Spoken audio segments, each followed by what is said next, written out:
আসসালামু আলাইকুম রহমতুল্লাহি ওবরকাতুহু। সম্মানিত দর্শক, পাকিস্তানকে কি আমেরিকা তালাক দিল?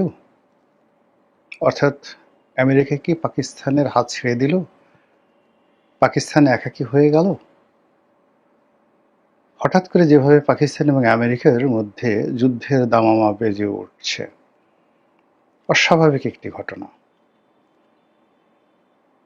যেভাবে পাকিস্তানের পরমাণু বোমা এবং তাদের যে পরমাণু যে সকল উপকরণ রয়েছে, ইউরেনিয়াম, এটিকে আমেরিকা মনে করছে পৃথিবীর জন্য এবং তাদের অর্থাৎ আমেরিকার জন্য হুমকি।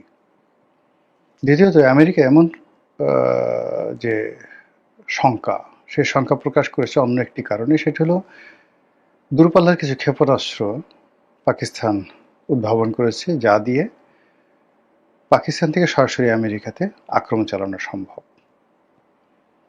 তো এই কারণের বাইরে অন্য আরো অসংখ্য কতগুলো কারণ রয়েছে, সেই কারণগুলো নিয়ে আলোচনা করব। তার আগে বলে নেই যে আমেরিকার সঙ্গে পাকিস্তানের যে সম্পর্ক, এটি পরীক্ষিত, দীর্ঘদিনের। পাকিস্তান সৃষ্টি হওয়ার পর থেকে যারাই ক্ষমতা এসেছেন তাদের সঙ্গে আমেরিকার একটি অবিচ্ছেদ্য সম্পর্ক। অন্যদিকে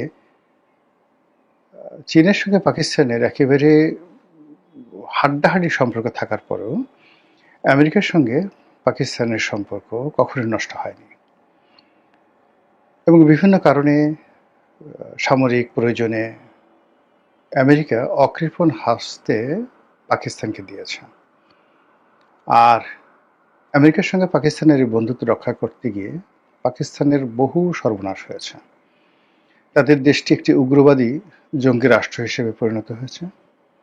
আমেরিকার দাবিদারি করতে গিয়ে তাদের অর্থনীতির যে মেরুদণ্ড, সেটা ভেঙে গিয়েছে।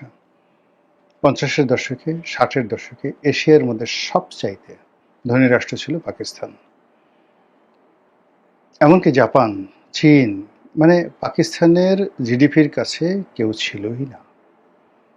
পাকিস্তান সিভিল সার্ভিসে যারা চাকরি করতেন তারা যদি ইউরোপ আমেরিকাতে ট্রেনিং দিতে যেতেন, ইউরোপ আমেরিকার লোকজন তাদের পিছিয়ে পিছিয়ে ঘুরতো একটা বার্গারের জন্য। সেই পাকিস্তান এখন রীতিমতো একটি ভিক্ষুক রাষ্ট্র। এই কাজটি হয়েছে মূলত আমেরিকার দাবিদারি করার জন্য।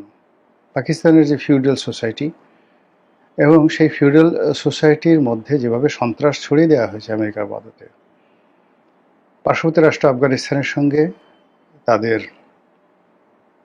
সম্পর্কের অবনতি এবং সেখানে তালেবান সৃষ্টি, সেখানে আল কায়দার সৃষ্টি ইত্যাদি নানা বিষয় পাকিস্তানকে যেভাবে আমেরিকা ব্যবহার করেছে, এতে করে পুরো পাকিস্তানের সামাজিক, অর্থনৈতিক, রাজনৈতিক সব কিছু ভেঙে চুরে তছনছ হয়ে গেছে।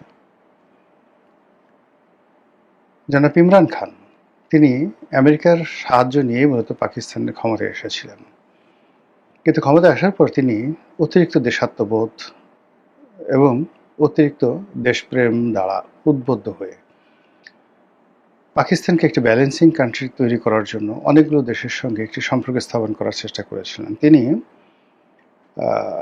রাশিয়ার সঙ্গে সম্পর্ক স্থাপন করার চেষ্টা করেছেন, বাংলাদেশের সঙ্গে সম্পর্ক স্বাভাবিক করার চেষ্টা করেছেন, ভারতের সঙ্গে দ্বিপাক্ষিক সম্পর্ক ভালো করার চেষ্টা করেছেন, মালয়েশিয়া, তুরস্ক থেকে শুরু করে অন্যান্য মুসলিম দেশগুলোকে নিয়ে তিনি একটি ঐক্যবদ্ধ ওআইসির আদলে আলাদা একটি সংগঠন করার চেষ্টা করেছেন। এর ফলে সেনাবাহিনীর সঙ্গে, পাকিস্তান সেনাবাহিনীর সঙ্গে ইমরান খানের সম্পর্ক খারাপ হয়ে যায়, আর আমেরিকার সঙ্গে সম্পর্ক আরও খারাপ হয়ে যায়। তার প্রেক্ষিতে তিনি ক্ষমতাচ্যুত হন এবং এখন জেলখানাতে তিনি সময় পার করছেন।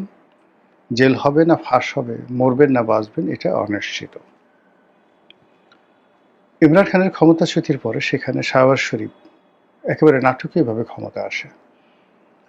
পাকিস্তান সেনাবাহিনীর মদদে শাহবাজ শরীফ অর্থাৎ পাকিস্তান যে মুসলিম লীগ, নওয়াজ শরীফের মুসলিম লীগ, তারপর মাওলানা ফজলুর রহমান, যাকে সবাই ডিজেল মাওলানা হিসেবে জানেন, তার রাজনৈতিক দল, যাকে একসময় ইমরান খানের সেকেন্ড হ্যান্ড ছিল, আর বেনজির ভুট্টোর পাকিস্তান পিপলস পার্টি, এই তিনটে দলের সঙ্গে ছিল রীতিমতো দা কুমড়ার সম্পর্ক। কেউ কারোর চেহারা দেখতে পেত না। আমেরিকার চাপে এবং সেনাবাহিনীর চাপে এই তিনটি দল একত্র হয়ে যায়। তারা সবাই মিলে ইমরান খানের বিরুদ্ধে দাঁড়ায় এবং একটি নির্বাচন, অনেকটা সমঝোতার নির্বাচন, অনেকটা সাজানো নির্বাচন, অনেকটা পাতানো নির্বাচন করে, যাকে বলা হয় ম্যাটিকুলাস ডিজাইনের মাধ্যমে, ঠিক বাংলাদেশে যে ধরনের পলিসি বিভিন্ন সময় আমেরিকা এবং ভারত করেছে, ঠিক একই পলিসি নির্বাচনে করে ইমরান খানের দলকে হারানো হয়। এবং তারা কোনো মতে একটু সংখ্যাগরিষ্ঠতা নিয়ে সরকার গঠন করে। সরকার গঠন করার পরে একটার পর একটা বিপদ, একটার পর একটা বিপত্তি তাদেরকে অক্টোপাসের মতো আঁকড়ে ধরে আসে এবং তারা কোনো অবস্থাতেই সেই অক্টোপাসের যে কামড়, সেখান থেকে বের হতে পারছেন না। তাদের অর্থনীতি তছনছ হয়ে গেছে। রাজনীতি অতীতের যে কোনো সময়ের চাইতে রাজনীতির যে মান, গুণগত মান হারিয়ে গেছে। সেনাবাহিনীর সঙ্গে রাজনীতিবিদদের যে সম্পর্ক, সে সম্পর্ক অনেকটা মালিক এবং চাকরের পর্যায়ে চলে আসছে। সেনাবাহিনী মালিক আর রাজনীতিবিদ তাদের চাকর।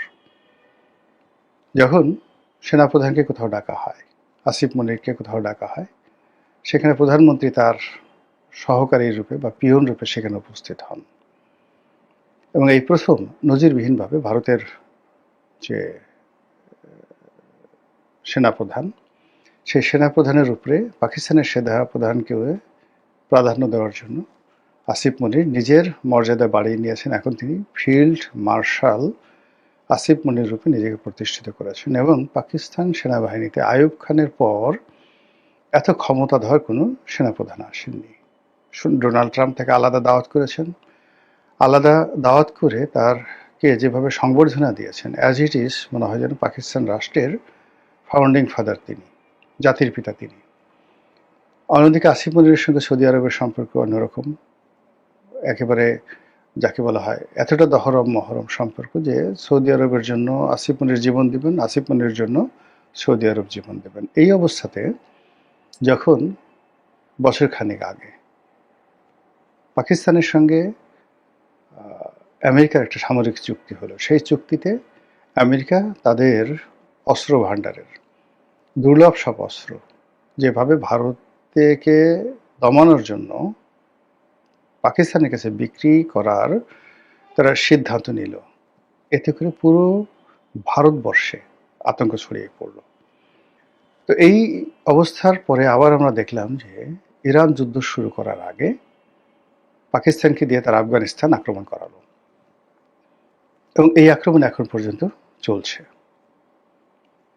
পাকিস্তান আমেরিকার অনুগত দাস রূপে, চাকর রূপে, তারা কখনো আমেরিকার কোনো আবদার তারা ফেলেনি। এমনকি এখন ডোনাল্ড ট্রাম্প যেভাবে কান্নাকাটি করছেন হরমুজ প্রণালী রক্ষার জন্য, যেভাবে কান্নাকাটি করছেন ইরানের বিরুদ্ধে বন্ধু পাওয়ার জন্য, সেখানে আসিফ মনিরকে যদি বলা হয় যে যাও তুমি তোমার সৈন্যবাহিনী নিয়ে এখন ইরানে গিয়ে যুদ্ধ করো, আসিফ মনির সঙ্গে সঙ্গে যুদ্ধ করবে এবং ইরান সীমান্তে গোলাবারুদ ছোড়া শুরু করে দেবে। তো এই যেখানে সম্পর্ক, তো সেখানে হঠাৎ করে কেন পাকিস্তানের বিরুদ্ধে আমেরিকা বিষোদ্গার করছে? কেন পাকিস্তানকে আমেরিকা বিশ্বাস করছে না? কেন কথা আসছে যে পাকিস্তান আমেরিকা আক্রমণ করতে পারে বা আমেরিকা পাকিস্তান আক্রমণ করতে পারে, আর আমেরিকা যদি পাকিস্তান আক্রমণ করে তাহলে পাকিস্তান 1 মিনিট দেরি না করে দিল্লি আক্রমণ করে বসবে? কারণটা কি? আমার মতে 3টি কারণ।